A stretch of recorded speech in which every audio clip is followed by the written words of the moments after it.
Hello दोस्तों, study with अनु में मैं अनु आपका स्वागत करती हूँ। कैसे हैं आप सब? आई होप आप सब स्वस्थ होंगे, मस्त होंगे और अपनी पढ़ाई लिखाई में व्यस्त होंगे।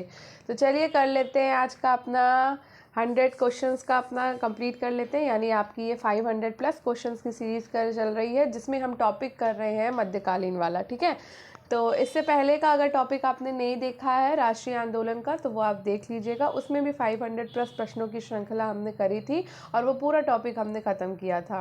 और जो लोग मेरे चैनल पर नए हैं, यानी स्टडी विद अनु में जो नए हैं, उनके लिए थोड़ी सी जानकारी दे देना चाहती हूँ कि ये क्लास आपके लिए बहुत इंपॉर्टेंट है। अगर आप टीचर्स की तैयारी कर रहे हैं, टीचर्स एग्ज़ाम की, तो अगर आप यूजीसी नेट की तैयारी कर रहे हो, आप टीजीटी पीजीटी की तैयारी कर रहे हो, जीआईसी की तैयारी कर रहे हो, एलटी ग्रेड के लिए तैयारी कर रहे हो जो कि अब आएगा आगे से दोबारा भी, तो अभी तो एग्ज़ाम हो चुका एलटी ग्रेड का। लेकिन अगर आप हिस्ट्री सब्जेक्ट से तैयारी कर रहे हो, डीएसएसबी एग्ज़ाम की, केवीएस की, एनवीएस की, टीजीटी की, पीजीटी की, एलटी ग्रेड की, जीआईसी की, यूजीसी नेट की, या आप किसी भी स्टेट से हैं, उत्तर प्रदेश, उत्तराखंड, हरियाणा, झारखंड, छत्तीसगढ़, मध्य प्रदेश, किसी भी स्टेट से हो, राजस्थान से, तो आपके लिए ये इम्पॉर्टेंट क्लास है। अगर आप हिस्ट्री से तैयारी कर रहे हो तो मैं प्रश्नों की श्रृंखला चलाती हूँ और टॉपिक वाइज चलाती हूँ। तो हमने राजनीति आंदोलन से राजनीति आंदोलन कहते हम राष्ट्रीय आंदोलन के टॉपिक हमने स्टार्ट किया था, तो वहाँ से ये क्लास शुरू हुई थी और उसमें 500 प्लस प्रश्नों की श्रृंखला थी जो मैंने आपको कंप्लीट करा दी। ये आपका सेकेंड टॉपिक है मध्यकालीन साहित्य से, जिसमें हम सूफी, भक्ति, ये सारे चीज़ों के टॉपिक कर रहे हैं। चूँकि हिस्ट्री बहुत बड़ी है तो मैं टॉपिक वाइज ही कराऊंगी, लेकिन मैं वैसे करा रही हूँ जिसपे हमारे एग्ज़ाम में क्वेश्चन ज़्यादा बने हैं। वो टॉपिक मैंने आपको सबसे पहले कराया, यानी कि हमारा राष्ट्रीय आंदोलन का। उसके बाद उससे जो कम क्वेश्चन बने, यानी उसमें आपके 561 क्वेश्चंस की श्रृंखला मैंने चलाई थी। इसमें आपके 513 यानी कि 513 क्वेश्चन की प्रश्नों की श्रृंखला है। तो ये उसके बाद सेकंड नंबर पर ये आता है, तो मैं आपको ये करवाने वाली हूँ, जिसमें हमारी 2 क्लासेस हो चुकी हैं। तो 500 प्लस प्रश्नों की श्रृंखला है, तो क्लास बहुत बड़ी हो जाएगी। इसलिए मैंने सोचा आप बोर ना हो और आराम से अपना प्रिपरेशन कर सकें, इसलिए मैं आपको 100 क्वेश्चन डेली कराती हूँ। तो 100 प्रश्न हम डेली सॉल्व करते हैं और बहुत आराम से इसके डिस्क्रिप्शन भी सॉल्व करते हैं, ताकि हमारे जो डिस्क्रिप्शन से जो क्वेश्चन बनते हैं वो भी हमें पता चल जाते हैं। तो सिर्फ ऐसा नहीं है कि हम सिर्फ क्वेश्चन सॉल्व कर लेते हैं, लेकिन इसका पूरा डिस्क्रिप्शन भी मैं आपको देती हूँ और बहुत आराम से क्लास चला रही हूँ। अगर आपको लगता है कि मैं बहुत स्लो क्लास चला रही हूँ तो आप मुझे कमेंट बॉक्स में बता सकते हो, मैं थोड़ा सा फास्ट हो जाऊँगी। और अगर जिनको लगता है कि मैं फास्ट करा रही हूँ तो उनके लिए स्लो हो जाऊँगी, तो आपको कमेंट बॉक्स में ये बताना होगा। ठीक है, और करते रहिए एग्ज़ाम की तैयारी। एलटी ग्रेड का एग्ज़ाम आप लोगों का हो चुका है। जैसा भी गया, जो भी गया, अच्छा गया हो तो बहुत बधाई हो, अगर नहीं अच्छा गया तो कोई बात नहीं। अभी जीआईसी का एग्ज़ाम है और भी एग्ज़ाम्स पढ़े, अभी टीजीटी पीजीटी की भी वैकेंसी की अनाउंसमेंट होगी। तो चिंता मत करिए, पढ़ते रहिए, पढ़ना हमारा काम है। कभी ना कभी सफलता ज़रूर मिलेगी, जिस दिन हमको एकदम अच्छे से हमारी प्रिपरेशन हो जाएगी।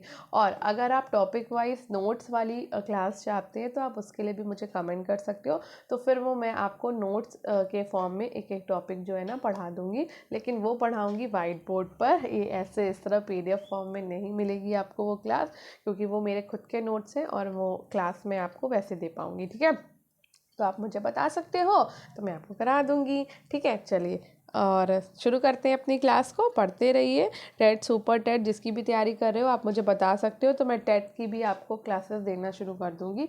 बस आपको मुझे कमेंट बॉक्स में बताना होगा। ठीक है, चलिए शुरू करें, बहुत बातें हो गई।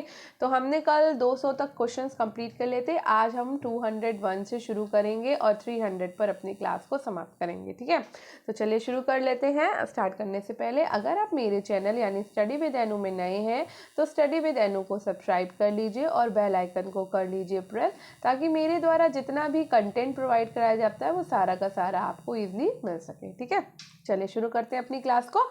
आज का पहला क्वेश्चन है, अलगा खान के मकबरे, जिसे उसके पुत्र मिर्ज़ा अजीज़ कोका ने 1566 से 67 में बनवाया था, से संबद्ध वास्तुविद और सुलेखकार खुशनवीश के युग्म को चिन्हित कीजिए। तो ये है आपका उस्ताद खुदा कुली और बाकी मोहम्मद। ठीक है, ये आपका क्वेश्चन यूजीसी नेट में आया है। तो उस्ताद खुदा कुली और बाकी मोहम्मद नामक सुलेखकार ने अलगा खान मकबरे से संबंधित वास्तुविद और सुलेखकार थे। अतगा खान मकबरे का निर्माण उसके पुत्र मिर्जा अतीत कोका ने 1566-67 में बनवाया था। विदित है कि विश्व प्रसिद्ध स्थापत्य ताजमहल का वास्तुकार उस्ताद अहमद लाहौरी था। ठीक है, आगे बढ़ते हैं नेक्स्ट क्वेश्चन पे। यहाँ पे शब्दावली और अर्थ दिया हुआ है, तो हमें इसके कूट का चयन करना है। ठीक है, छोटा कर लो। ठीक है, चलो मिलाते हैं भाई। तो बिटी कची कहते थे सैन्य लिपिकार अथवा सचिव को। ठीक है, मीर अदल होता था मुख्य न्यायाधीश, उलूश होता था कबीला और वकियानवीश होता था दरबारी इतिहासकार। ठीक है, ये देखो। ठीक है, नेक्स्ट क्वेश्चन है, निम्नलिखित मुगल शासकों में से किसने ये दावा किया था कि वो ये अंतर कर सकता है कि किस चित्रकार ने रेखा चित्र बनाया और किसने उसमें रंग भरा और उसका चेहरा तैयार किया। तो यहाँ पर आंसर होगा भैया जहांगीर चित्रकला में सर्वोत्कृष्ट था और वो बता सकता था देखकर ही कि किसने बनाया है और उसमें रंग भरा है या उसका चेहरा किसने तैयार किया है। ठीक है, आगे बढ़ते हैं, डिस्क्रिप्शन देखते हैं। मुगल चित्रकला का बीजारोपण हुमायूं काल में हुआ था। ये बात याद रखिएगा कि चित्रकला का जो बीजारोपण है वो हुमायूं काल में हुआ है, जो कालांतर में जहांगीर के काल पे अपने चरमोत्कर्ष पे पहुंचा था। क्योंकि जहांगीर स्वयं एक महान चित्रकार था, उसने ये दावा किया था कि वो ये अंतर कर सकता है कि किस चित्रकार ने रेखा चित्र बनाया और किसने उसमें रंग भरा या उसका चेहरा तैयार किया है। ठीक है, नेक्स्ट क्वेश्चन है, निम्नलिखित में से कौन सा युग्म सुमेलित नहीं है। तो यहाँ पे मासिर ए आलमगीरी साकी मुस्तैद खान ने लिखी है। मासिर उल उमरा ये अब्दुल कासिम नमकीन ने नई लिखी है। मुंतखब उत तवारीख अब्दुल कादिर बदायूनी ने लिखी है। अखबार उल अखियार अब्दुल हक ने लिखा है। ठीक है, तो मध्यकाल में इतिहास लेखन अपने उत्तम स्थिति में था। विभिन्न चित्रकारों ने अपने इतिहास लेखन में कई कालखंडों के शासकों के शासन संबंधी व्यवस्था का वर्णन किया, जैसे मुंतखब उत तवारीख अब्दुल कादिर बदायूनी, मासिर ए आलमगीरी साकी मुस्तैद खां और अखबार अल अखियार अब्दुल हक आदि। मासिर उल उमरा के लेखक शाहनवाज खान है। 3 भागों में लिखित इस ग्रंथ में बाबर से लेकर औरंगजेब काल के मुगल सामंतों का वर्णन है। राजपूत मुगल सामंतों के चित्रण हेतु ये ग्रंथ उपयोगी स्रोत है। ठीक है, नेक्स्ट क्वेश्चन है, किस शासक के अंतिम शासन काल में दीवारों पर फूलों की सजावट यानी कि डिजाइन कीमती पत्थरों सेमी प्रेशियस स्टोन से बनानी आरंभ की गई, जिसे पित्राद्यूरा कहा जाता है। तो ये बहुत अच्छे से याद कर लो, पित्राद्यूरा जो शैली है वो जहांगीर के शासन काल में जो है शुरू की गई थी।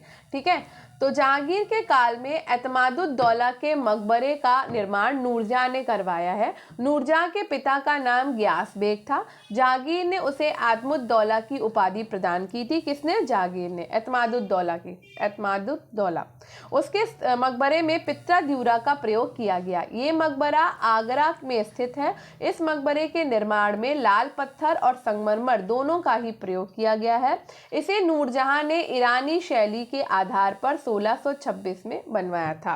तो 1626 में एतमादुद्दौला का जो मकबरा है वो पित्राद्यूरा शैली में बना है, ईरानी शैली में बना है, 1626 में बना है, आगरा में बना है। किसने बनवाया? नूरजहां ने बनवाया। किसके काल में बनवाया? जहांगीर के काल में बनवाया।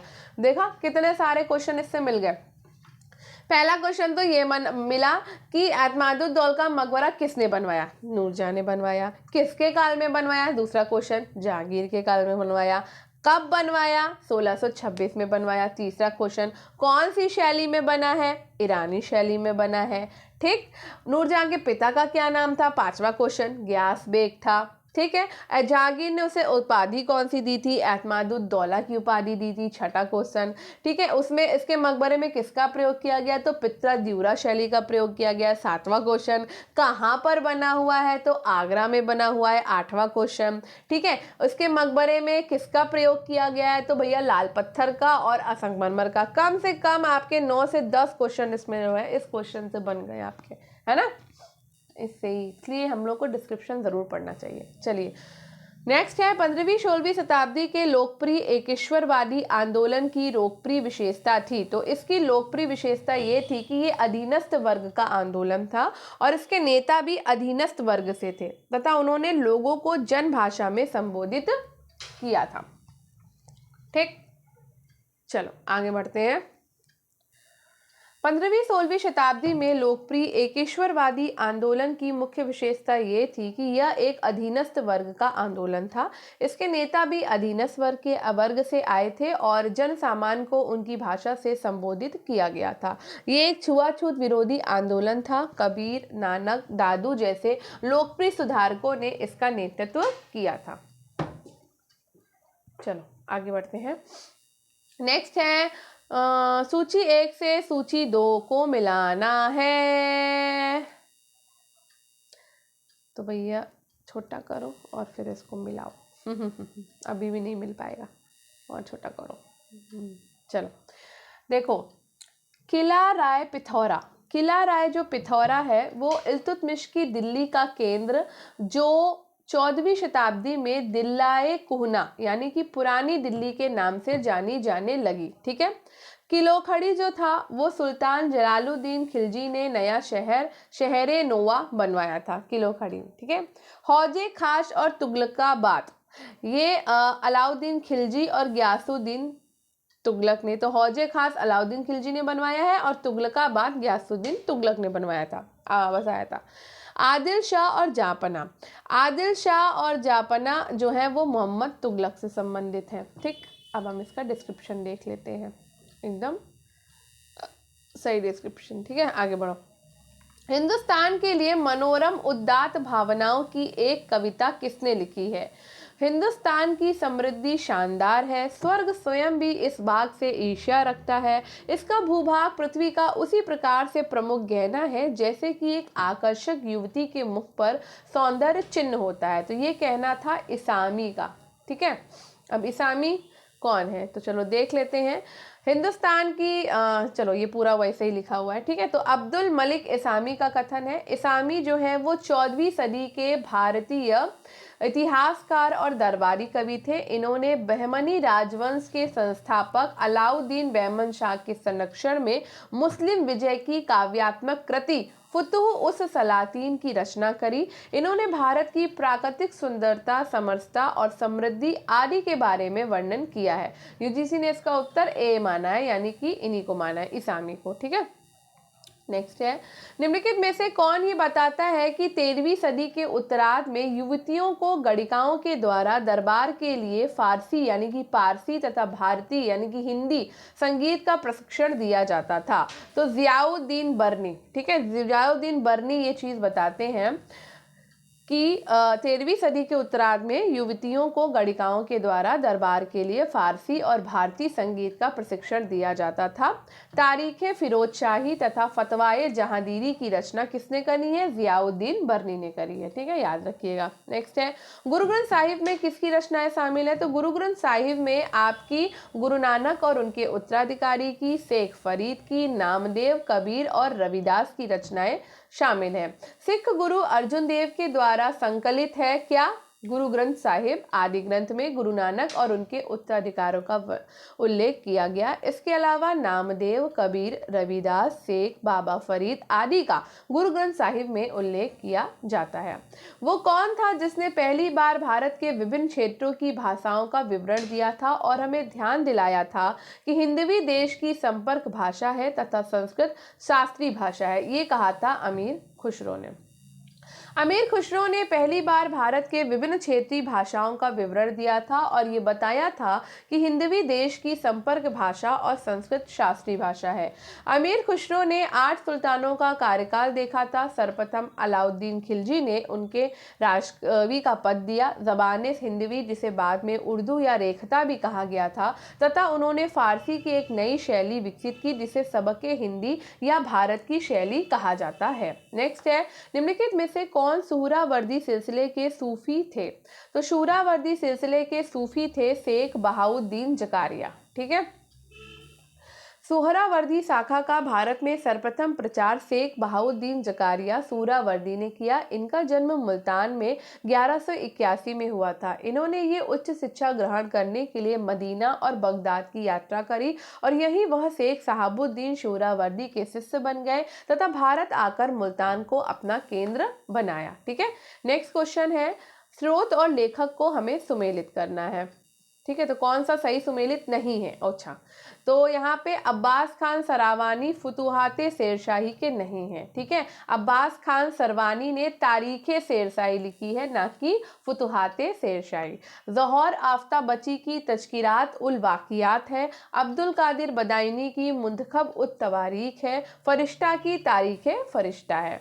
ठीक है, चलो यहाँ पे लेखक और पुस्तक को मिलाना है भैया, चलो कूट से मिला लेते हैं। चलो मिलाते हैं।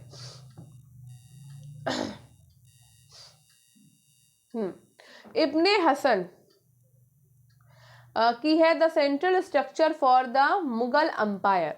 पी शरण की है the provincial government of the Mughals. Moreland की है India at the death of Akbar. M Athar Ali की है the Mughal nobility under Aurangzeb. ठीक है, चित्रकला के संबंध नेक्स्ट है, चित्रकला के संबंध में निम्नलिखित में से कौन सा कथन सही नहीं है? तो यहाँ पे डी सही नहीं है, लेकिन हम सारे पढ़ेंगे। मूर्तिकला की तुलना में चित्रकला को लेकर मुसलमानों का रुख अपेक्षाकृत कम सख्त था। ठीक है, ये सही बात है। हिंदुस्तान से बाहर के मुसलमानों के बीच विशेषकर निजी भवनों की दीवारों पर चित्रकारी करने की प्रथा पहले से मौजूद थी। ठीक है, मुगल बादशाहों ने लघु चित्रों को जिस कला को संरक्षण और बढ़ावा दिया वो असल में आरंभ में ईरानी चित्रकला की एक शाखा थी जिसमें रेखाओं पर जोर रहता था। ब्योरे की बारीकी पर काफ़ी ध्यान दिया गया और संदर्भ के प्रति सुनिश्चित निरपेक्षता होती थी। मशहूर चित्रकार अब्दुल समद और मीर सैयद अली काबुल से अकबर के साथ भारत आए थे। ये आपका गलत है। मूर्तिकला की तुलना में चित्रकला के प्रति मुसलमानों का दृष्टिकोण सरल था। हिंदुस्तान से बाहर के मुसलमानों के बीच निजी भवनों की दीवारों पर चित्रकारी और पहले से विद्यमान थी और मुगल बादशाहों के द्वारा जिन लघु चित्रों की कला को संरक्षण और बढ़ावा दिया गया वो आरंभ में ईरानी चित्रकला की एक शाखा थी। ये सारे कथन सत्य हैं। जबकि चित्रकार अब्दुल समद और मीर सैयद अली हुमायूं के साथ आए थे। हुमायूं ने अब्दुल समद को सीरी कलम की उपाधि दी थी। याद रखना, हुमायूं ने अब्दुल समद को सीरी कलम की उपाधि दी थी और अब्दुल समद ने ही हुमायूं एवं अकबर को चित्रकारी सिखाई थी। ठीक है, तो हुमायूं और अकबर को चित्रकारी किसने सिखाई? अब्दुल समद को। मीर सैयद अली को हुमायूं ने नादिर उल अस्र की उपाधि दिया था। ठीक है, ये भी याद रखना। निम्नलिखित में से कौन सा सूफियों के संवादों का संकलन नहीं है? तो सूफियों के संवादों का संकलन नहीं है मतला उल अनवर।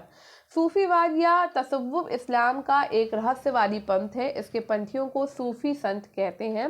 सूफी राजाओं से दान उपहार स्वीकार नहीं करते थे और सादा जीवन बिताना पसंद करते थे। माना जाता है कि सूफीवाद ईरान के बशरा नगर में करीब 1000 साल पहले जन्मा। रबिया अल अदहम, मंसूर, हल्लाज जैसे शख्सियतों को उनका प्रेरणा कहा जाता है, प्रणेता।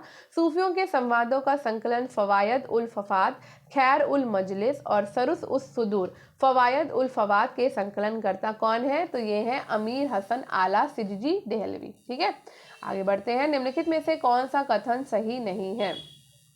तो फतेहपुर सीकरी आपका मेहराबाद और धरणी स्तंभदार शैलियों का कौशलपूर्ण सम्मिश्रण है। ये सही है।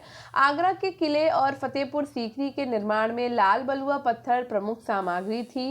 ये भी सही है। फतेहपुर सीकरी की योजना अकबर की धार्मिक नीतियों के अंतिम प्रारूप के बाद बनी थी। ये गलत है। और अकबर का अपना स्वयं का मकबरा सिकंदरा में उसके बेटे जहांगीर के द्वारा बनवाया गया था। तो ये भी सही है। ठीक है, तो फतेहपुर सीकरी मेहराबदार और धारणी स्तंभकार शैलियों का कौशलपूर्ण सम्मिश्रण है। अकबर का स्वयं का मकबरा सिकंदरा में उसके बेटे जहांगीर के द्वारा बनवाया गया। आगरा के किले और फतेहपुर सीकरी के निर्माण में लाल बलुआ पत्थर प्रमुख सामग्री थी और ये तीनों कथन सही हैं। जबकि फतेहपुर सीकरी की योजना अकबर की धार्मिक नीतियों के अंतिम प्रारूप के बाद बनी थी। ये कथन आपका गलत है। नेक्स्ट है, निम्नलिखित में से कौन सी इमारत प्रेरणा में ईरानी और क्रियान्वयन में भारतीय है? तो ये है हुमायूं का मकबरा। हुमायूं का मकबरा ही ऐसी मुगलकालीन स्थापत्य है जिसकी प्रेरणा ईरानी वास्तुकला है और उसका मूर्ति रूप भारतीय है। हुमायूं के मकबरे का निर्माण हाजी बेगम हुमायूं की पत्नी ने दिल्ली में करवाया था और इस मकबरे को ताजमहल का पूर्वगामी कहा जाता है। ये चारबाग पद्धति से निर्मित प्रथम स्मारक है। इसको बहुत अच्छे से रट लो, ये क्वेश्चन बहुत बार पूछा जाता है और इसमें जो रिलेटेड है वो भी पूछे जाते हैं।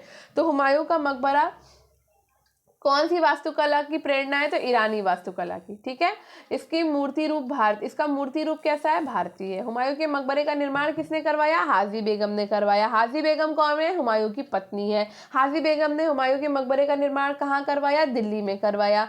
हुमायूं के मकबरे को किसका पूर्वगामी कहा जाता है? तो ताजमहल का पूर्वगामी कहा जाता है। हुमायूं का मकबरा कौन सी पद्धति में बना हुआ है? तो चारबाग पद्धति में बना हुआ है और चारबाग पद्धति में निर्मित ये प्रथम स्मारक भी है। ठीक है, तो अगर पूछा जाए चारबाग पद्धति में निर्मित प्रथम स्मारक क्या है? तो हुमायूं का मकबरा है। ठीक है, इतने सारे क्वेश्चन आपके इससे बन गए।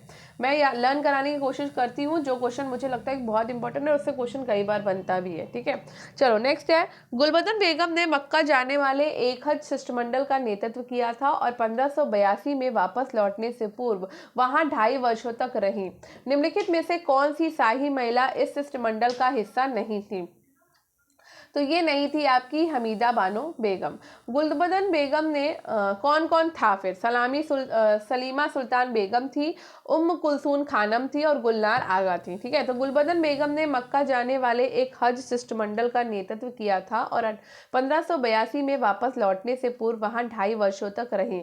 इस शिष्टमंडल में गुलनार आगा, सलीमा सुल्तान, उम्म कुलसूम खानम सदस्य थी, जबकि हमीदा बानो बेगम इस शिष्टमंडल का हिस्सा नहीं थी। अकबर के काल में गुलबदन बेगम ने फारसी में हुमायूं नामा की रचना की है। नेक्स्ट है, किस पुस्तकों में भारी वजन को उठाने के लिए चरखी का प्रयोग पहली बार मिलता है?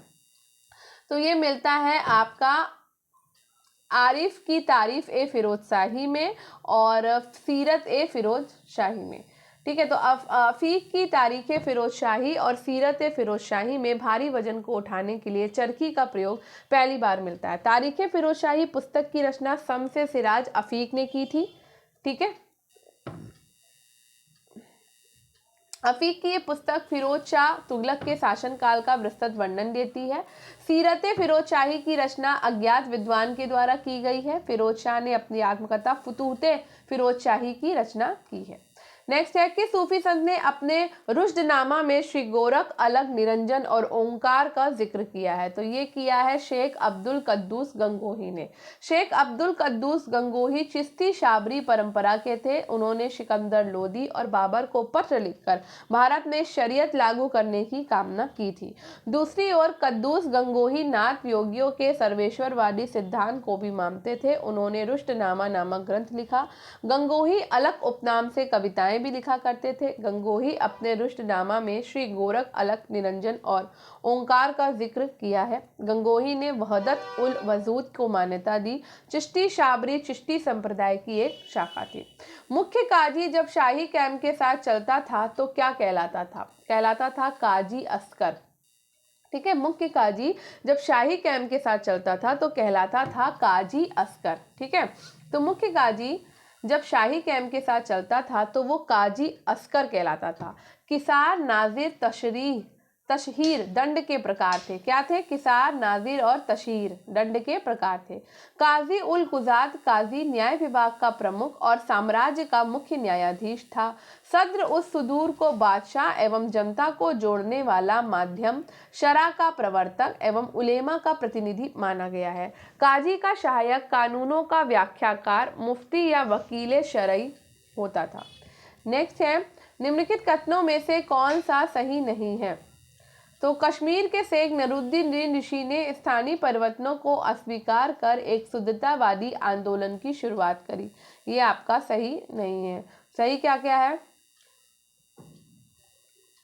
चैतन्य के अनुसार पूजा में प्रेम और भक्ति तथा गीत और नृत्य सम्मिलित हैं जो हर्षोन्माद की अवस्था प्रदान करते हैं, जिसमें भगवान हरि की उपस्थिति को महसूस किया जा सकता है। ठीक, अब्दुल वाहिद बिलग्रामी का हकायक के हिंदी वैष्णव संतों के भक्ति गीतों का सूफियों पर प्रभाव दर्शाता है।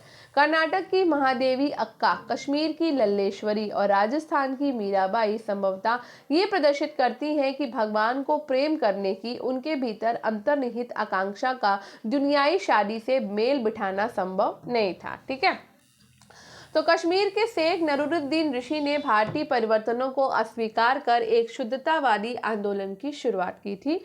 ऋषि सिलसिले की गतिविधियों का केंद्र कश्मीर था और ये सिलसिला हिंदू मुस्लिम सामंजस्य को प्रदर्शित करता है।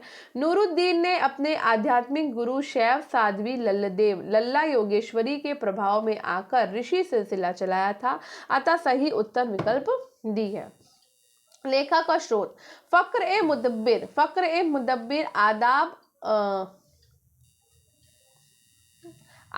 उल हर्ब व सुजात की है। मोहम्मद कबीर की है अफसाना ए सहाना। जियाउद्दीन बर्नी की है फतवा ए जहादारी और सदीउद्दीन मोहम्मद औफी की खजाइन उल फुतूह नहीं है। तो आदाब उल हर्ब सुजात के लेखक फक्र ए मुदब्बिर, मोहम्मद कबीर ने अफसाना ए सहाना लिखा है, जियाउद्दीन बर्नी ने फतवा ए जहादारी के लेखक हैं, जबकि खजाइन उल फुतूह अमीर खुसरो की रचना है। जबकि सदुद्दीन मोहम्मद औफी ने जवामेउल हिकामत और लुबाबुल अलबाब की रचना की थी। बाप रे, क्या क्या नाम है, मेरे को तो याद ही नहीं होते। चलो कथन और कारण देखते हैं। कथन कह रहा है कि मध्यकाल में यूनानी पुस्तकों को अरबी अनुवाद के माध्यम से समझा गया। टॉलमी और गैलन खगोल विज्ञान और औषध विज्ञान के प्रमुख विशेषज्ञ बने रहे। कथन कहता है कि टॉमस रो ने लिखा है कि मुगल दरबार के मुस्लिम मौलाओं को दर्शन शास्त्र और गणित का ज्ञान था और वे महान ज्योतिषी हैं तथा अरस्तु, यूक्लिड और एवोरोस के बारे में बात कर सकते हैं। तो यहाँ पर आपका ए और आर दोनों सही है और आर ए की सही व्याख्या भी है। तो मध्यकाल में यूनानी पुस्तकों का अरबी भाषा में अनुवाद किया गया है। मध्यकाल में भी टॉलमी और गैलन खगोल विज्ञान और औषध विज्ञान के प्रमुख विशेषज्ञ बने रहे। थॉमस रो अथवा टॉमस रो बादशाह जहांगीर के शासनकाल में 1615 में भारत आए। टॉमस रो ने अजमेर के किले में जहांगीर से मुलाकात की और उसने बादशाह के सामने खड़े होकर एक याचक के रूप में भारत में व्यापार करने की अनुमति मांगी थी। टॉमस रो ने लिखा है कि मुगल दरबार के मुस्लिम मौलाओं को दर्शन शास्त्र और गणित का ज्ञान था। मुस्लिम मौलाओं को अरस्तु, यूक्लिड और एवेरोस के बारे में भी जानकारी थी। कहां पर ऐसा स्कूल विकसित हुआ जहां मिफ्ता उल फुजाला जैसे शब्दकोश के साथ अन्य पांडुलिपियों का प्रचुर मात्रा में चित्रांकन किया गया है? तो ये है मालवा। मालवा में ऐसा स्कूल विकसित हुआ जहां मिफ्तात उल फुजूला जैसे शब्दकोश के साथ अन्य पांडुलिपियों का प्रचुर मात्रा में चित्रांकन किया गया। मालवा में खिलजी वंश का संस्थापक महमूद शाह था, जिसने मांडू में चिकित्सालय एवं आवासीय महाविद्यालय की स्थापना की थी। निम्नलिखित में से कौन एक संस्कृत के विद्वानों की सहायता से दारा शिकोह के द्वारा तैयार किए गए उपनिषदों के फारसी अनुवाद की प्रस्तुति है? तो ये है सिरे अकबर। दारा शिकोह मुगल सम्राट शाहजहां का ज्येष्ठ पुत्र था। धार्मिक दृष्टि से वो बहुत उदार था। दारा का सबसे महत्वपूर्ण कार्य था वेदों का संकलन, जिसे उसने ईश्वरीकृत माना। इसके अतिरिक्त उसने भगवत गीता और योग वशिष्ठ का भी अनुवाद करवाया है। दारा शिकोह ने काशी के पंडितों की सहायता से 52 उपनिषदों का अनुवाद फारसी भाषा में सिर्रे अकबर के नाम से किया है। वो कौन सा हिंदू चित्रकार था तो जहांगीर के द्वारा ईरान के शाह अब्बास प्रथम का छाया चित्र बनाने के लिए भेजा गया था? तो वो था बिसनदास। ठीक है, बिसनदास को जहांगीर ने भेजा था।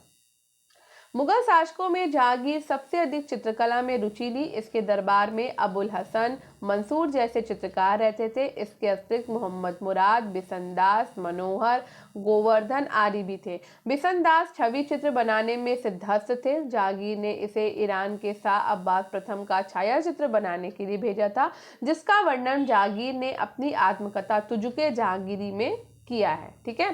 सुप्रसिद्ध कृति तबकाते अकबरी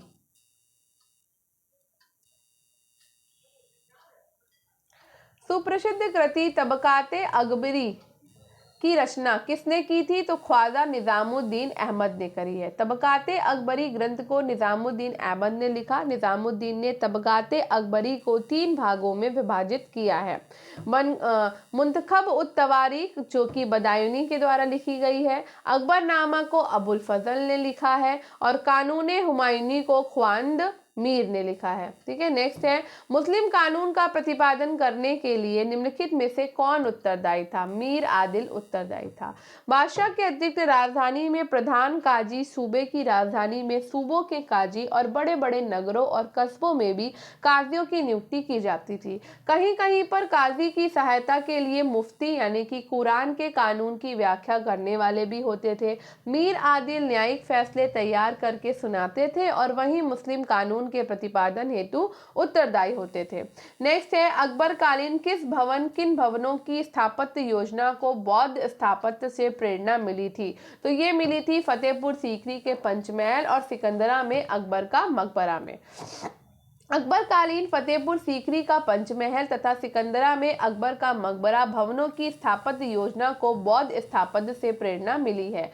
सिकंदरा में अकबर का मकबरा 5 मंजिला का मकबरा है, जबकि पंचमहल को हवा महल भी कहा जाता है। यह भी 5 मंजिला आयताकार कक्ष है।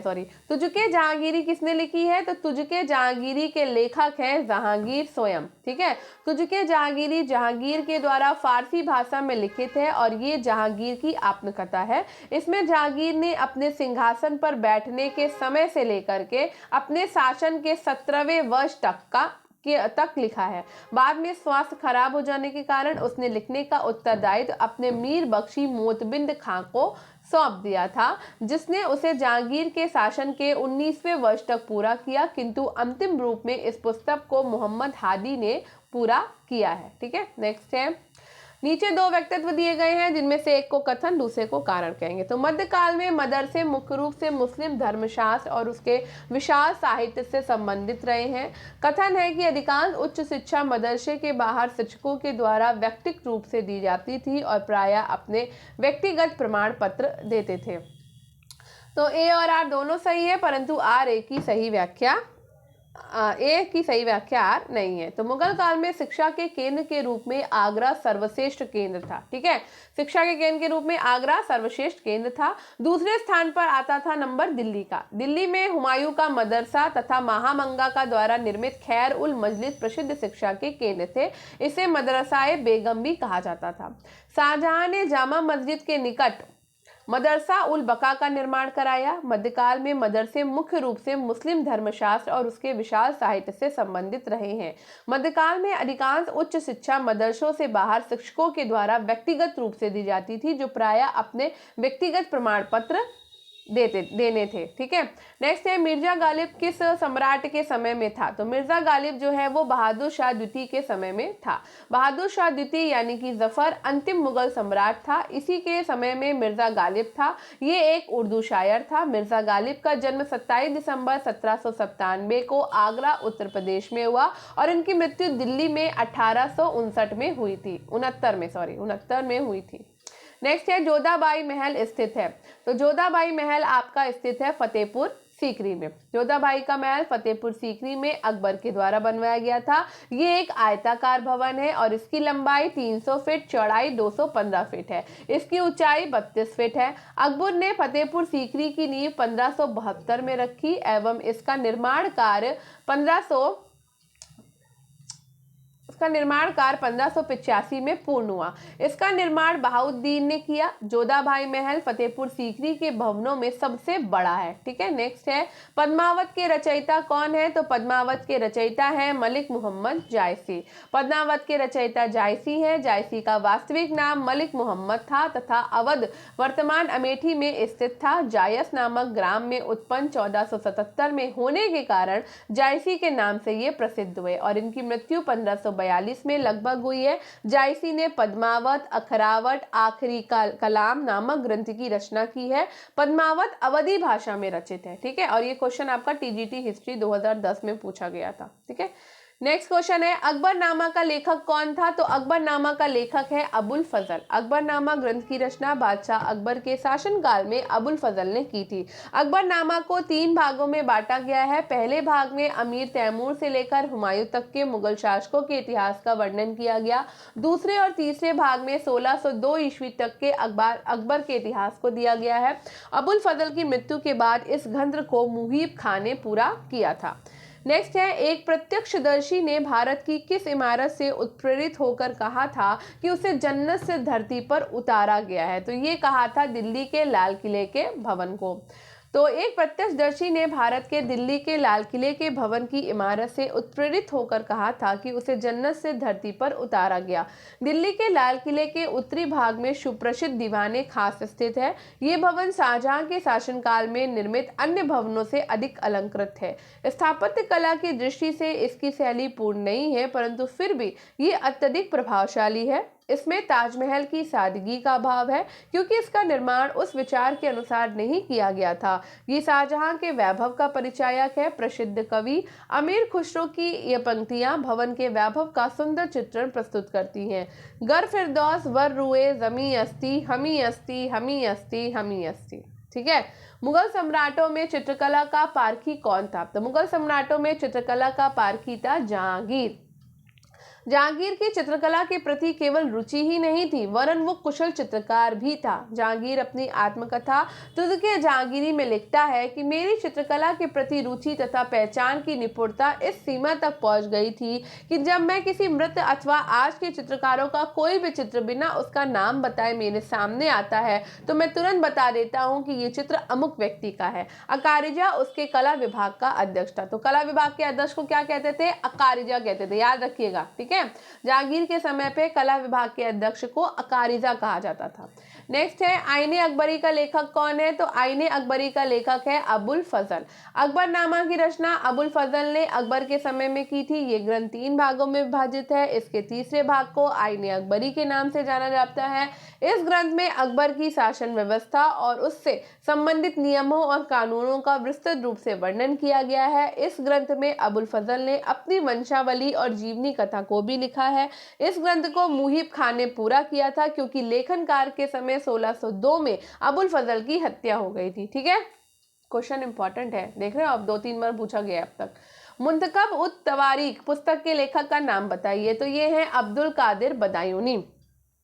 अब्दुल कादिर बदायूनी का जन्म 21 अगस्त 1540 को जयपुर में स्थित टोडा भीम नामक स्थान में हुआ था। उसने शेख हातिम संभली और शेख मुबारक नागौरी के अंतर्गत शिक्षा ग्रहण की। वो उच्च कोटि का लेखक एवं अनुवादक था। उसने मुंतखब उत तवारीख एवं किताबुल अहादीस की रचना कर बादशाह अकबर को समर्पित किया था। अब्दुल कादिर बदायूनी अकबर के संरक्षण में था। वो हल्दी घाटी युद्ध के समय वहां उपस्थित था। इसकी पुस्तक को हिंदुस्तान के आम इतिहास माना जाता है। वो अकबर की धार्मिक नीति का आलोचक था और इसकी मृत्यु बदायूं उत्तर प्रदेश में हुई है।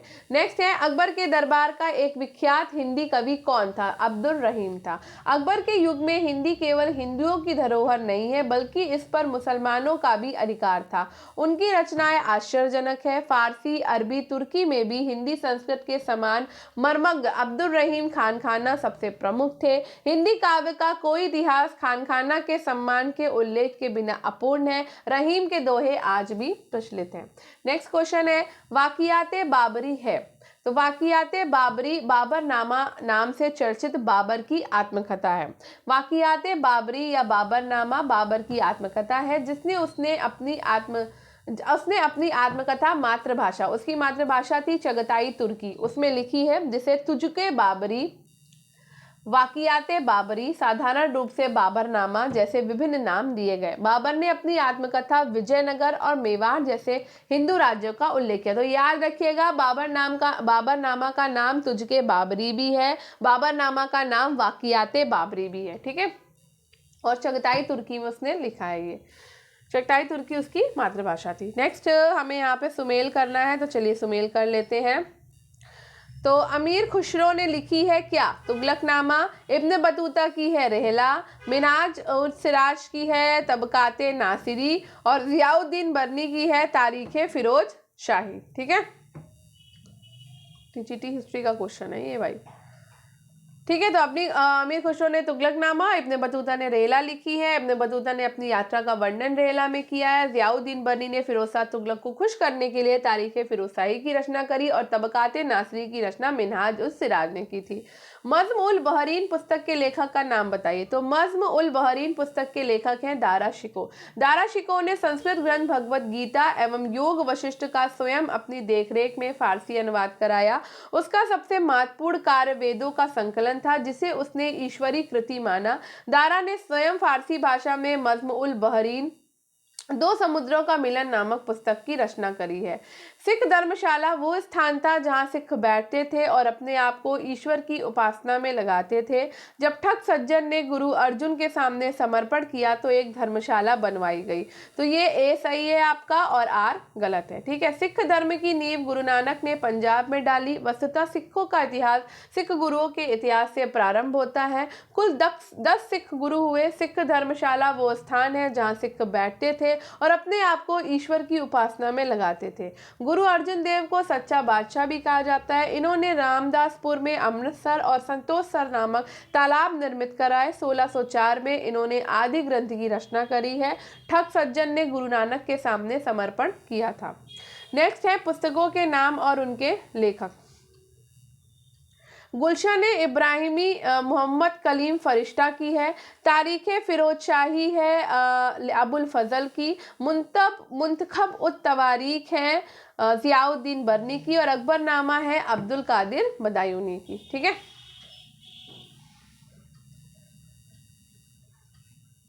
तो मुगल और सल्तनत काल में विभिन्न पुस्तकों का लेखन काम हुआ है और गुलशन इब्राहिमी मोहम्मद कलीम फरिश्ता की है। तारीख फिरोजशाही की रचना ज़ियाउद्दीन बर्नी ने की है। मुंतखब उत तवारीख की रचना अब्दुल कादिर बदायूनी ने की है और अकबरनामा की रचना अबुल फजल की प्रसिद्ध कृति है। भारत में किस सूफी संत ने सूफियों के सूहरावर्दी पंथ की स्थापना करी थी? तो सूहरावर्दी पंथ की स्थापना करी थी बहाउद्दीन ज़कारिया ने। भारत में सूहरावर्दी सिलसिले का प्रचार मुख्य श्रेय ज़ियाउद्दीन ज़कारिया और जलालुद्दीन तब्रीज़ी को जाता है और इनका मुख्यालय मुल्तान में था। ज़कारिया ने कुबाचा के विरुद्ध इल्तुतमिश की सहायता दी थी और जिसके फलस्वरूप सुल्तान इल्तुतमिश ने उन्हें शेख उल इस्लाम की पदवी दी। इस शाखा की स्थापना शेख शिहाबुद्दीन सूहरावर्दी ने दी थी, जो कि मोहम्मद गजनवी के समकालीन थे। नेक्स्ट है, किस संत ने संकीर्तन और नगर कीर्तन के रूप में भक्त गीतों को गाने की परंपरा प्रारंभ की थी? तो ये की थी चैतन्य ने। चैतन्य का जन्म नदिया पश्चिम बंगाल में हुआ। उन्हें आधुनिक वैष्णववाद का संस्थापक माना जाता है। उन्होंने मूर्ति पूजा का विरोध नहीं किया और ईश्वर को हरि या कृष्ण का नाम दिया है। इन्होंने राधा कृष्ण की उपासना की और भक्ति में कीर्तन एवं नगर कीर्तन करते हुए इसे प्रोत्साहित किया। प्रभु प्रेम में कभी कभी नृत्य करते हुए मूर्छित हो जाया करते थे। नेक्स्ट है, स्टोरिया डी मोगोर ग्रंथ का रचयिता निकोलास मनुची मूल निवासी था कहाँ का? वेनिस का। मनुची वेनिस इटली का यात्री था जो कि 14 वर्ष की आयु में भारत आया। इसने भारत आकर दारा शिकोह के तोपची के रूप में काम किया और उत्तराधिकार युद्ध में दारा के पराजय के पश्चात चिकित्सक का पेशा अपना लिया। स्टोरियो डी मोगोर नामक संस्मरण लिखा जिसे 17वीं सदी के भारत का दर्पण कहा जाता है। दारा की मृत्यु के बाद मनुची जयसिंह की सेवा में चला गया और 1717 में इसकी मृत्यु हो गई थी। नेक्स्ट है, विश्व में सबसे बड़ा मकबरा गोल गुंबद किस राज्य में स्थित है? तो ये आपका कर्नाटक राज्य में स्थित है। इब्राहिम आदिल शाह द्वितीय के पुत्र मोहम्मद आदिल शाह इसका उत्तराधिकारी हुआ। मोहम्मद आदिल शाह गोल गुंबद कर्नाटक के नाम से विश्व प्रसिद्ध मकबरे में दफन है, जो विश्व का एक स्थापत्य आश्चर्य माना जाता है। इब्राहिम आदिल शाह द्वितीय, जो कि 1580 से 1627 तक रहा, एक महान विद्या प्रेमी और विद्या का संरक्षक था। इसके उदार दृष्टिकोण के कारण इसकी प्रजा उसे जगत गुरु की उपाधि से संबोधित करती थी। ठीक है, और उसे अबला बाबा एवं निर्धना का मित्र भी कहा जाता था। निर्धनों का उसने हिंदी गीत संग्रह किताबे नौरस की रचना की थी और उसी के शासनकाल में इतिहासकार फरिश्ता ने अपने ग्रंथ तारीख फरिश्ता को पूरा किया है। नेक्स्ट है महाराष्ट्र के रामदासी पंथ के बारे में क्या सही नहीं है। तो रामदासियों का पारंपरिक लक्षण उनकी गैर राजनीतिक अभिवृत्ति थी। रामदास 1608 से लेकर 1681 तक रहे हैं और उन्होंने महाराष्ट्र के एक प्रसिद्ध संत थे। वे छत्रपति शिवाजी के गुरु थे।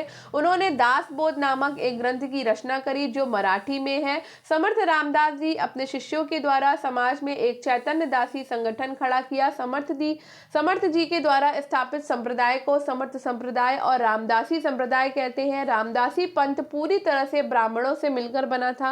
रामदासी मराठों से प्रत्यक्ष रूप से ज्यादा जुड़े थे और रामदासी खुले तौर पर शिवाजी का समर्थन करते थे।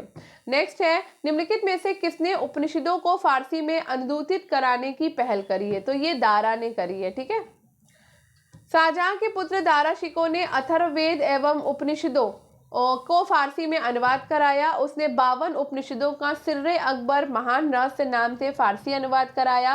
दारा शिकोह ने एक मौलिक पुस्तक मज्म उल बहरीन 2 समुद्रों का संगम की रचना करी जिसमें हिंदू और इस्लाम धर्म को एक ही ईश्वर की प्राप्ति के 2 मार्ग बताया गया है। दिल्ली में मेहरौली के पास स्थित कुतुब मीनार का निर्माण कार्य पूरा किया गया था। किसके द्वारा? इल्तुतमिश के द्वारा।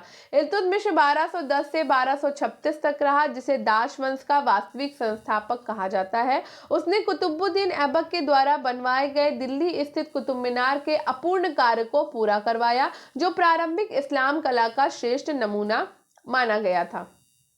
ठीक है, उसने अपने दरबार में ईरानी राज दरबार के रीति रिवाजों और व्यवहार को आरंभ किया। नेक्स्ट है उत्तर बंगाल की अदीना मस्जिद का निर्माण हुआ था। तो उत्तर बंगाल की अदीना मस्जिद का निर्माण सिकंदर शाह के द्वारा हुआ था। प्रांतीय शैलियों में बंगाल में अलग ढंग की स्थापत्य शैली का विकास हुआ। इसमें ईंट, बांस, गौड़ पत्थर तथा काठ प्रचुर मात्रा में प्रयोग किए गए हैं। बंगाल में स्थापत्य कला का प्रमुख केंद्र पांडुआ था जहां सिकंदरा शाह के द्वारा निर्मित अदीना मस्जिद भारत में सबसे विशाल मुस्लिम इमारत है। नेक्स्ट है तुझके बाबरी एवं मसनवी साहित्यिक कृतियां थी। तो ये बाबर की साहित्यिक कृतियां थी। तुझके बाबरी अथवा बाबरनामा अपनी आत्मकथा को स्वयं मुगल बादशाह बाबर ने तुर्की भाषा में लिखा। उसने मसनवी की भी रचना करी है। एल्फिस्टन ने लिखा है कि तुझके बाबरी एशिया में पाए जाने वाले वास्तविक इतिहास का एकमात्र ग्रंथ है। नेक्स्ट है किसने शासनकाल को स्थापत्य कला का स्वर्ण काल कहा जाता है। तो स्थापत्य कला का स्वर्ण काल है शाहजहां का काल। मुगल कालीन इतिहास में स्थापत्य कला की दृष्टि से शाहजहां के काल को स्वर्ण काल माना जाता है। इसके द्वारा निर्मित है आगरे का ताजमहल, दिल्ली की जामा मस्जिद, आगरे का किला, मोती मस्जिद, दीवाने खास, शीश महल, दीवाने आम और नगीना मस्जिद। नेक्स्ट है क्वेश्चन नियम की कृपा पात्र नौकर अपने दाहिने हाथ के पश्च भाग को जमीन पर रखकर और तब इसे धीरे धीरे उठाते थे। व्यक्ति के सीधे खड़े होने पर वो अपने हाथ की हथेली को अपने सिर के मध्य भाग पर रखता है। उपरोक्त कथन में अबुल फजल निम्नलिखित में से दंडवत प्रणाम की इस विधि की ओर इंगित करता है। तो ये विधि है आपकी तस्लीम विधि। तस्लीम दंडवत प्रणाम की एक विधि है जिसका उल्लेख अबुल फजल ने किया। तस्लीम में नियम है कि कृपा पात्र नौकर अपने दाहिने हाथ के पश्च भाग को जमीन पर रखकर और तब धीरे धीरे उठाता है। व्यक्ति के सीधे खड़े होने पर अपने हाथ की हथेली को अपने सिर के मध्य भाग पे रखता है। सिजदा एवं पैबोस की प्रणाम की एक विधि है। सिजदा घुटनों पर बैठकर सिर झुकाना तथा पैबोस सुल्तान का पैर चूमना की शुरुआत किसने करी थी? बलबन ने करी थी। आगे बढ़ते हैं। उत्तर भारत की भक्ति आंदोलन की भक्ति के इर्द गिर्द विकसित हुआ। क्या इर्द गिर्द विकसित हुआ? तो राम और कृष्ण दोनों विकसित हुए हैं। उत्तर भारत में भक्ति आंदोलन को गति प्रदान करने वाले संतों में राम भक्त गोस्वामी तुलसीदास और कृष्ण भक्त सूरदास का महत्वपूर्ण स्थान है। भक्ति आंदोलन का आरंभ शंकराचार्य के समय में माना जाता है। रामानुज ने इसे विकसित किया और स्वामी रामानंद ने भक्ति आंदोलन को उत्तर भारत में 14वीं सदी में लाए हैं। नेक्स्ट है रैदास शिष्य थे। तो रैदास शिष्य थे रामानंद के। स्वामी रामानंद का जन्म 1299 में प्रयाग के कानिकुब्ज परिवार में हुआ। उन्होंने जाति प्रथा के बंधनों को तोड़ डाला और सभी जातियों के व्यक्तियों को अपना शिष्य बनाया।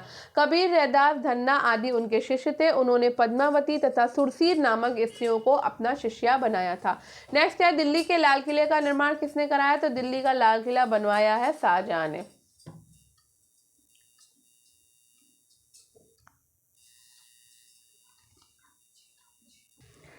दिल्ली के लाल किले का निर्माण मुगल सम्राट शाहजहां ने कराया था और इस किले का निर्माण 1638 में शाहजहानाबाद नगर की स्थापना के उपरांत कराया। उसमें दीवाने आम, दीवाने खास और रंगमहल विशेष प्रसिद्ध इमारतें हैं।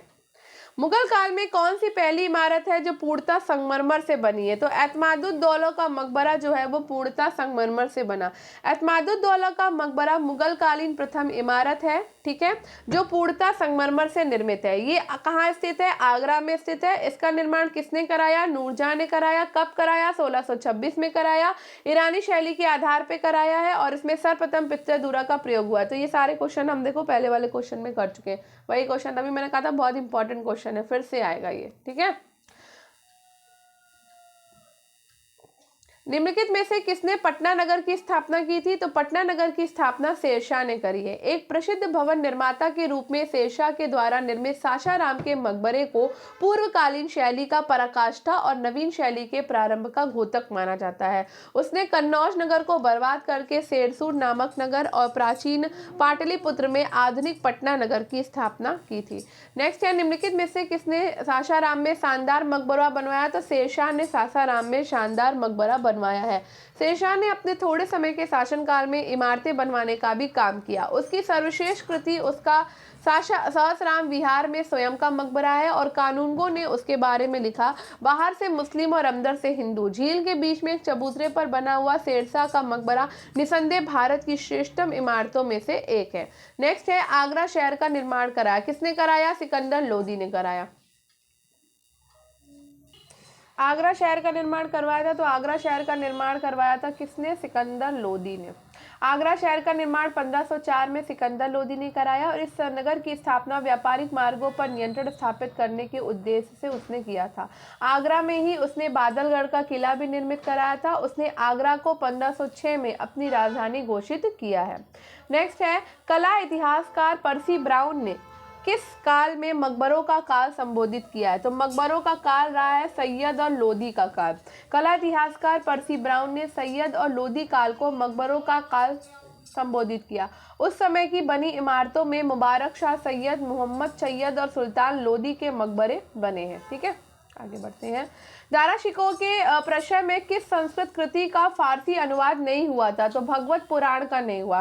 दारा शिकोह के प्रश्न में उपनिषद, भगवत गीता और योग वशिष्ठ का अनुवाद फारसी में कराया गया। इसके अतिरिक्त उसने काशी के पंडितों से मिलकर 52 उपनिषदों का सिर्रे अकबर नाम से फारसी में अनुवाद कराया।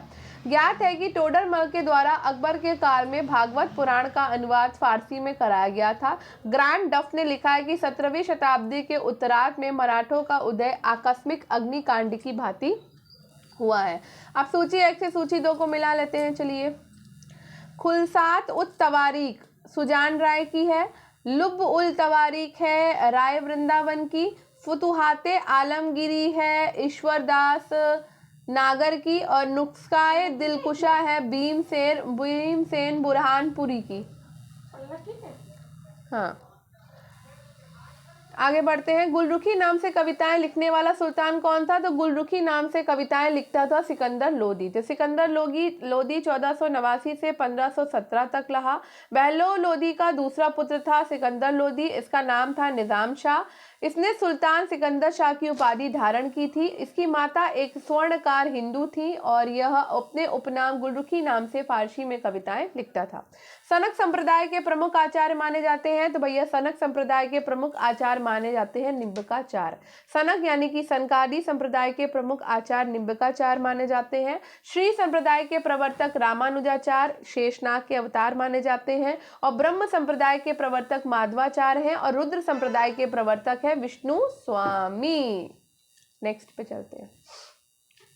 वह वैष्णव संत जिन्होंने हिंदी भाषा में अपने उपदेश दिए, तो ये दिए हैं रामानंद ने। वैष्णव संत रामानंद ने हिंदी भाषा में अपने उपदेश दिए। ज्ञात है कि रामानंद का जन्म जो है वो 1599 में प्रयाग के एक कान्यकुब्ज ब्राह्मण परिवार में हुआ था। उनकी शिक्षा प्रयाग और वाराणसी में हुई थी। राघवानंद को उन्होंने अपना गुरु बनाया। राघवानंद श्री संप्रदाय के महान संत थे। निम्नलिखित में से मुगल चित्रकारों में से कौन चित्रकार खुद की तस्वीर बनाने के लिए जाने जाते हैं? तो ये जाने जाते हैं बसावन नहीं जाने जाते। ये जाने जाते हैं आपके, अच्छा आंसर ये है मनोहर, दौलत, और केशवदा, बसावन नहीं जानने में जाते हैं, ठीक है। तो मुगल चित्रकला का जन्मदाता हुमायूं को माना जाता है और फारस में अपने निर्वासन के दौरान उसकी भेंट मीर सैयद अली और ख्वाजा अब्दुल समद से हुई। बेज़ात के इन शिष्यों के सहयोग से हुमायूं ने भारत में मुगल चित्रकला की नींव रखी। अकबर के समय का अग्रणी चित्रकार दशवंत था।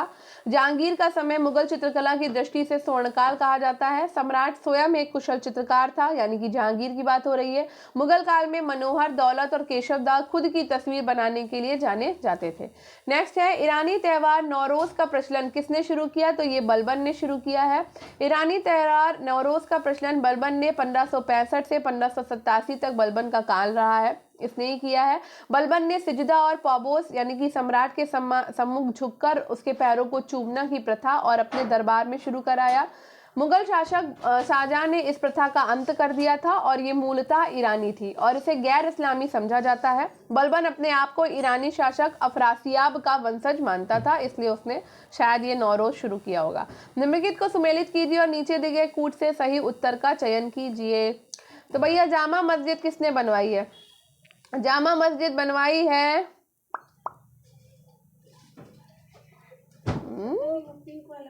बनवाई है कि बनाई है? तो ये जामा मस्जिद के हैं हुसैन शाह सरकी। मोट मस्जिद के कौन है? मोट मस्जिद के हैं भैया सिकंदर लोदी। झांझरी मस्जिद के हैं इब्राहिम शाह शर्की। हजार सितून महल के हैं अलाउद्दीन खिलजी और कुव्वतुल इस्लाम के हैं कुतुबुद्दीन ऐबक। ठीक है, चलो तो अब इन सब के बारे में थोड़ा थोड़ा सा पढ़ लेते हैं। तो झांझरी मस्जिद के बारे में पढ़ते हैं। हाँ, झांझरी मस्जिद जौनपुर में गोमती के दाहिने किनारे पर स्थित है और इसको इब्राहिम शाह सरकी ने झांझरी मस्जिद जौनपुर में गोमती के दाहिने किनारे पर स्थित है और इसको इब्राहिम शाह सरकी ने अटाला तथा खालिस मुखलिस मस्जिद के समय में बनवाया था। ये सिपाह मोहल्ला खुद इब्राहिम शाह सरकी ने बसाया था। बात करते हैं मोट मस्जिद की। तो मोट मस्जिद जिसका वस्तुतः अर्थ दाल मस्जिद है और इसे 1505 में वजीर मियाँ भुआ ने बनवाया था, जो सुल्तान सिकंदर लोदी के शासनकाल में प्रधानमंत्री था। बात करते हैं जामा मस्जिद की। तो जौनपुर की सबसे विशाल मस्जिद का निर्माण हुसैन शर्की ने 1470 में करवाया। प्रार्थना कक्ष के अंदरूनी हिस्से में एक ऊंचा और आकर्षक गुंबद बना हुआ है। हजार सितून महल अलाउद्दीन खिलजी का मूल नाम अली गुरशप था, ठीक है, और इसके शासनकाल में सीरी का किला, हजार सितून महल, हौजे अलाई, हौजे खास और वृत्ताकार अलाई दरवाजा तथा कुश के शिकार का निर्माण हुआ है। बात करते हैं कुव्वतुल इस्लाम की। तो कुतुबुद्दीन ऐबक दिल्ली सल्तनत का पहला सुल्तान और गुलाम वंश का संस्थापक था। इसने दिल्ली में कुव्वतुल इस्लाम यानी कि विष्णु मंदिर के स्थान पर और अजमेर में 2.5 दिन का झोपड़ा संस्कृत विद्यालय के स्थान पर नाम की मस्जिद का निर्माण कराया। सिख आंदोलन के अगुआ कहे जाते हैं। तो सिख आंदोलन के अगुआ कहे जाते हैं गुरु नानक। गुरु नानक 1469 से 1539 तक सिख धर्म के प्रवर्तक थे। इसका जन्म 1469 में पंजाब के ननकाना साहब में एक खत्री परिवार में हुआ था। ये निराकार ईश्वर की उपासना में विश्वास रखते थे। इन्होंने धार्मिक आडंबरों की कटु आलोचना करी और हिंदू मुस्लिम एकता पर बल दिया। इन्होंने सिख आंदोलन की अगुवाई की है। ठीक है, नेक्स्ट है दासबोध नामक पुस्तक लिखी थी। दासबोध नामक पुस्तक रामदास ने लिखी है। महाराष्ट्र में भक्ति आंदोलन को प्रचारित करने का श्रेय समर्थ गुरु रामदास को जाता है। इनका जन्म महाराष्ट्र के औरंगाबाद में 1608 में हुआ था। ये शिवाजी के आध्यात्मिक गुरु थे। इनकी आध्यात्मिक रचना दासबोध है। इसमें साधना की गुह विद्याओं का वर्णन किया गया। अकबर ने जजिया को कब समाप्त किया? तो अकबर ने जजिया को 1564 में समाप्त किया था। अकबर ने 1563 में तीर्थ यात्रा कर पे रोक लगाई। 1564 में जजिया कर समाप्त कर दिया। 1571 में फतेहपुर सीकरी को राजधानी बनाया। ज्ञात है कि अकबर ने दार्शनिक एवं धर्मशास्त्री प्रश्नों पर वाद विवाद करने के लिए फतेहपुर सीकरी में 1575 में इबादत खाना बनवाया। सब धर्मों के सार का संग्रह कर उसने 1582 में दीन-ए इलाही नामक धर्म चलाया, जिसका प्रधान व्याख्याता स्वयं था। इस धर्म में सम्मिलित होने वाला पहला हिंदू राजा बीरबल था। आगे बढ़ते हैं। निम्नलिखित में से किस किले का निर्माण अकबर के द्वारा नहीं कराया गया था? तो ये दिल्ली का किले का निर्माण जो है वो अकबर के द्वारा नहीं कराया गया था। आगरा का किला, लाहौर का किला और इलाहाबाद का किला अकबर के द्वारा बनवाया गया था। दिल्ली का किला, आगरे की मोती मस्जिद, इसे मस्जिद जहांनामा भी कहते हैं, आदि का निर्माण शाहजहां ने करवाया था। नामदेव, नामदेव जो है वो महाराष्ट्र के हैं, चैतन्य पश्चिम बंगाल के हैं, सूरदास आपके यूपी के हैं और नानक आपके पंजाब के हैं। ठीक है। हुसैन शाह के काल में श्रीमद् भागवत का बांग्ला भाषा में अनुवाद करने वाले व्यक्ति कौन थे? तो मालाधार बसु थे। हुसैन शाह बंगाल का शासक के शासनकाल में मालाधार बसु ने श्रीमद् भागवत का बांग्ला भाषा में अनुवाद किया और बारबक शाह ने मालाधार बसु को गुड़राज खां की उपाधि प्रदान की थी। नेक्स्ट है, अमीर खुसरो बरनी से कितने वर्ष बड़े थे? तो अमीर खुसरो 32 वर्ष बड़े थे। अमीर खुसरो अपने समय के महान विद्वान थे जिन्होंने 8 सुल्तानों का शासन देखा। इनका जन्म 1253 में उत्तर प्रदेश के कासगंज जिले के पटियाली गांव में हुआ था। जियाउद्दीन बरनी का जन्म उत्तर प्रदेश के बरन आधुनिक बुलंदशहर में 1285 में हुआ और उस समय बलबन दिल्ली का सुल्तान था। ये 17 वर्षों तक मोहम्मद बिन तुगलक के संरक्षण में रहा। मोहम्मद तुगलक की मृत्यु के बाद फिरोज शाह तुगलक के संरक्षण में 6 वर्षों तक रहा और इसी कारणवश फिरोज तुगलक अप्रसन्न हो गया, जिसके कारण बरनी का अंतिम जीवन आर्थिक संकट में व्यतीत हुआ। फिरोज शाह की प्रशंसा में फारसी भाषा में तारीख फिरोज शाही नामक ग्रंथ की रचना 6 वर्षों तक रहा और इसी कारण फिरोज शाह तुगलक अप्रसन्न हो गया, जिसके कारण बरनी का अंतिम जीवन आर्थिक संकट में व्यतीत हुआ। फिरोज शाह की प्रशंसा में फारसी भाषा में तारीख फिरोज शाही नामक ग्रंथ की रचना की गई और इसने अपने ग्रंथ में फिरोज शाह के प्रारंभिक शासनकाल तक का वर्णन किया। खुसरो बरनी से 32 वर्ष बड़े थे। नेक्स्ट है, वारकरी संप्रदाय के प्रमुख देवता हैं। तो वारकरी संप्रदाय के प्रमुख देवता है विट्ठल। वारकरी संप्रदाय में विट्ठल के रूप में बालकृष्ण की पूजा की जाती है। विठोवा पूजा का प्रचलन दक्षिण भारत में नामदेव ने किया था। विठोवा पंथ के तनी महान गुरु ज्ञानेश्वर या ज्ञानदेव, नामदेव और तुकाराम थे। ठीक है। नेक्स्ट क्वेश्चन है, शेख निजामुद्दीन औलिया का जन्म हुआ था। तो इनका जन्म हुआ है बदायूं में। शेख निजामुद्दीन औलिया का जन्म बदायूं में 1236 में हुआ। ये बाबा फरीद के शिष्य थे। 20 वर्ष की आयु में अजोधन गए थे और वहीं उन्होंने बाबा फरीद की शिष्यता ग्रहण की थी। 1258 में ये दिल्ली आए और यहीं से अपनी शिक्षाओं का प्रचार प्रसार प्रारंभ किया। शेख निजामुद्दीन औलिया को महबूबे इलाही और सुल्तान उल औलिया भी कहा जाता है। मध्यकालीन भारत के उस संत कवि का नाम जिसने निपक के मार्ग का अनुमोदन किया था, ये है दादू दयाल। संत दादू दयाल ने निपक के मार्ग का अनुमोदन किया। गुजरात के ये निवासी थे। इन्होंने ब्रह्म संप्रदाय की स्थापना की थी। दादू के द्वारा चलाया गया संप्रदाय दादू पंथी कहलाया। दादू की शिक्षा थी विनयशील बनो और अहम से मुक्त रहो। दादू के उपदेश दादू राम की वाणी नामक पुस्तक में संकलित है। नेक्स्ट है कि वो स्थान जहाँ रामानुज शिक्षण कार्य करते थे। तो श्रीरंगनम में रामानुज जो है वो शिक्षण कार्य करते थे। रामानुज श्रीरंग में शिक्षण कार्य करते थे। उनका जन्म कांची के श्री पेरम्बदूर में हुआ। श्रीरंगम के मठ में निवास करते हुए उन्होंने वैष्णव धर्म का प्रचार प्रसार किया। उनके अथक प्रचार प्रसार के परिणाम स्वरूप ये धर्म उत्तरोत्तर बढ़ता गया। नेक्स्ट है, भेदाभेद सिद्धांत का प्रतिपादन किया था। किसने किया था? निम्बकाचार्य ने किया। निम्बकार रामानुज के समकालीन थे। ये राधा कृष्ण के भक्त थे। इन्होंने द्वैताद्वैत और भेदाभेद नामक दार्शनिक सिद्धांत का प्रतिपादन किया, जिसके अनुसार आत्मा और परमात्मा का भेद दिखता तो है लेकिन भेद है नहीं। इसके अतिरिक्त रामानुजाचार्य विशिष्टाद्वैतवाद, वल्लभाचार्य शुद्धाद्वैतवाद, यादवाचार्य द्वैतवाद मत के समर्थक थे। जागीर के दरबार के निम्नलिखित चित्रकारों में से कौन प्राकृतिक विषयों के चित्रण के लिए प्रसिद्ध था? तो ये था उस्ताद मंसूर। उस्ताद मंसूर जहांगीर के दरबार को सुशोभित करता था। वो प्राकृतिक विषयों के चित्रण में बहुत दक्ष था। उस्ताद मंसूर के द्वारा दुर्लभ पशुओं और पक्षियों तथा पुष्पों आदि के चित्र विशेष दर्शनीय है। जहांगीर ने इन्हें नादिर उल अस्र की उपाधि प्रदान की है। साथ ही बिसमदास, अब्दुल हसन, आगा रजा जहांगीर कालीन अन्य चित्रकार थे। किसने तबकाते अकबरी की रचना करी है? तो तबकाते अकबरी की रचना करी थी निजामुद्दीन अहमद ने। अब्दुल कादिर बदायूनी की रचना तारीखे बदायूनी है, जबकि तारीखे शेरशाही अब्बास खां शेरवानी की रचना है। निजामुद्दीन अहमद ने तबकाते अकबरी की रचना की, जबकि अबुल फजल ने अकबरनामा लिखा है। निम्नलिखित में से कौन सा ग्रंथ दारा शिकोह की रचना नहीं है? तो दराब नामा दारा शिकोह की रचना नहीं है। दराब नामा दारा शिकोह की रचना नहीं है। दारा शिकोह ने 52 उपनिषदों का अनुवाद सिरे अकबर नाम से किया था और उसने मज़्म उल बहरीन, 2 समुद्रों का मिलन नामक ग्रंथ की रचना भी की थी। मज़्म उल बहरीन का हिंदी संस्करण समुद्र संगम है। सुलह कुल की धारणा आधारित थी। तो ये वहदतुल वजूद के सिद्धांत पर आधारित थी। अकबर ने महसूस किया कि सभी धर्मों का एक ही उद्देश्य है, अतः उसने सर्वधर्म समन्वय अर्थात सब धर्मों की अच्छी बात लेने का मार्ग पकड़ा। इसी को सुलह कुल कहा। इसमें इस्लाम का एक ईश्वरवाद, वहदतुल वजूद का सिद्धांत था, जो पारसी धर्म के अनुसार सूर्य और अग्नि उस ईश्वर के प्रकाश और तेज के रूप में पूजनीय थे। हिंदू और जैन धर्मों के अहिंसावाद की इस धर्म पर गहरी छाप पड़ी है। अकबर ने फतेहपुर सीकरी के इबादत खाना को गैर मुस्लिम विद्वानों के लिए खोला। तो ये 1578 में खोला था। 1575 में अकबर के द्वारा फतेहपुर सीकरी में इबादत खाने का निर्माण कराया गया, ठीक। और इसे बादशाह की अध्यक्षता में धार्मिक विषयों पर विचार विमर्श किया जाता था, जिसमें शुरुआत में सैयद, शेख और उलेम की भाग लेते थे, किंतु 1578 को अकबर ने सभी धर्मावलंबियों के लिए इसका द्वार खोल दिया। नेक्स्ट क्वेश्चन है, प्रेम वाटिका की रचनाकार थे। तो प्रेम वाटिका के रचनाकार हैं रसखान। भक्तिकालीन मुस्लिम कृष्ण भक्ति कवि रसखान, जिनका असली नाम सैयद इब्राहिम था, वे ने प्रेम वाटिका सुजान रसखान नामक रचनाएं सवैया, कवित्त और दोहा छंदों में की है। स्वामी विट्ठल नाथ के शिष्य रसखान की संपूर्ण रचना ब्रजभाषा में है।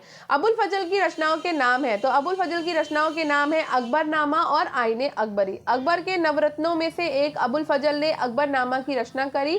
आईने अकबरी भी इसी अकबरनामा का तीसरा भाग है। अकबरनामा के 3 भागों में पहले भाग में तैमूर से लेकर हुमायूं तक मुगल शासकों का इतिहास है, जबकि दूसरे और तीसरे भाग में 1602 तक बादशाह अकबर का इतिहास उल्लिखित है। नेक्स्ट है कलीलहा व दिमना, निम्नलिखित में से किस ग्रंथ का अरबी रूपांतर है? तो ये पंचतंत्र का है। कलीलहा और दिमना पंचतंत्र का अरबी रूपांतर है। महाभारत का फारसी अनुवाद रज़्मनामा नाम से किया गया था। पंचतंत्र का फारसी भाषा में अनवरे सुहेली नाम से किया गया। सिंहासन बत्तीसी का फारसी भाषा में अनुवाद अब्दुल कादिरा बदायूनी ने नामाए खिरात अफजा नाम से किया है। नेक्स्ट है लोधी युग की स्थापत्य का सर्वश्रेष्ठ नमूना कौन सा है? तो ये है मोट की मस्जिद। लोधी शासकों द्वारा निर्मित करवाई गई मोट मस्जिद का स्थान महत्वपूर्ण है, जो अठपहला गुंबद से निर्मित है।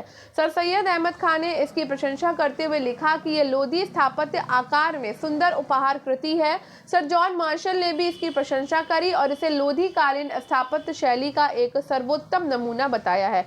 सिकंदर लोधी का प्रधानमंत्री मियां भुआ भोया ने दिल्ली में मोट मस्जिद का निर्माण कराया था। नेक्स्ट है मध्यकालीन भारत का इतिहास लिखा था। तो मध्यकालीन भारत का इतिहास फारसी में लिखा गया है। भारत के मध्यकाल में तुर्की शासन की स्थापना हुई, जो मुख्यतः अरब के निवासी थे, लेकिन इनकी मूल भाषा फारसी थी। जो उस समय इतिहास लिखा गया वो राज्य की भाषा फारसी में ही लिपिबद्ध किया गया है, इसलिए तवारीख शब्द का प्रयोग किया गया है। नेक्स्ट क्वेश्चन है भक्ति आंदोलन के बहुत सारे प्रभाव हुए, निम्नलिखित में से कौन सा भक्ति आंदोलन का प्रभाव नहीं था? तो हिंदू मुसलमानों के बीच भेदभाव में वृद्धि नहीं था, ठीक है। तो भक्ति आंदोलन मध्यकाल की एक महान विशेषता थी। दक्षिण भारत में भक्ति आंदोलन की शुरुआत रामानुज ने और उत्तर भारत में रामानंद के द्वारा की गई। भक्ति आंदोलन के कारण हिंदू और मुस्लिम धर्म में बहुत से सकारात्मक सुधार हुए। भक्ति आंदोलनों के प्रवर्तकों ने हिंदू मुसलमान एकता और समन्वयता पर बल दिया, मानव को शांति और भ्रातृत्व का संदेश दिया, जिससे हिंदू मुसलमानों में सन्निकटता लाने में सफल हुए। धर्म अब केवल ब्राह्मणों का एकाधिकार न होकर जनसाधारण का विषय बन गया। 14वीं और 15वीं शताब्दी में हिंदू समाज के निम्न वर्ग में कबीर, पीपा, धना, रैदास जैसे महान संत हुए, जिससे जाति प्रथा का बंधन ढीला हुआ। अनेक संतों ने प्रादेशिक भाषा में उपदेश दिए, जिससे प्रांतीय भाषाओं का विकास हुआ। नेक्स्ट है निम्नलिखित में से कौन सा कथन लेख पद्धति में वर्णित विक्रय दस्तावेज दासी पत्र विधि 1530 के अनुसार सही नहीं है? तो ये आपका, यदि दास आत्महत्या करें तो मालिक को उत्तरदायी होना चाहिए और उसे दंड मिलना चाहिए, ठीक है। तो यदि दास आत्महत्या करे तो मालिक को उत्तरदायी होना चाहिए और उसे दंड मिलना चाहिए। ये कथन लेख पद्धति में वर्णित विक्रय दस्तावेज दासी पत्र विधि 1230 के अनुसार सही है। मुहज्जर जारी करने का वर्ष कब था? 1569 था, ठीक है। नहीं, 1579, 69 और 79 में गड़बड़ हो जाती हूँ। 1579 को अकबर ने शेख मुबारक द्वारा तैयार करवाया और इसने नाम का खुतबा फतेहपुर की जामा मस्जिद में स्वयं पढ़ा और अकबर ने मुहज्जर द्वारा अपने आप को इमाम आदिल और सुल्तान आदिल के रूप में घोषित किया है, ठीक है। इसे मजहर पर सरदे उस सुदूर अब्दुल नबी मगदू मुल्क जलालुद्दीन मुल्तानी, सदरे जहां गाजी खां बचकी, शेख मुबारक और अन्य उलेमाओं के हस्ताक्षर थे। शेख मुबारक इतिहासकार अबुल फजल और कवि फैजी का पिता थे और सभी उत्तर प्रदेश के आगरा से संबंधित थे। नेक्स्ट है अलाई दरवाजा इस्लामी स्थापत्य कला के खजाने का सबसे सुंदर नग है। ये किसका कथन है? तो ये कथन है मार्शल का।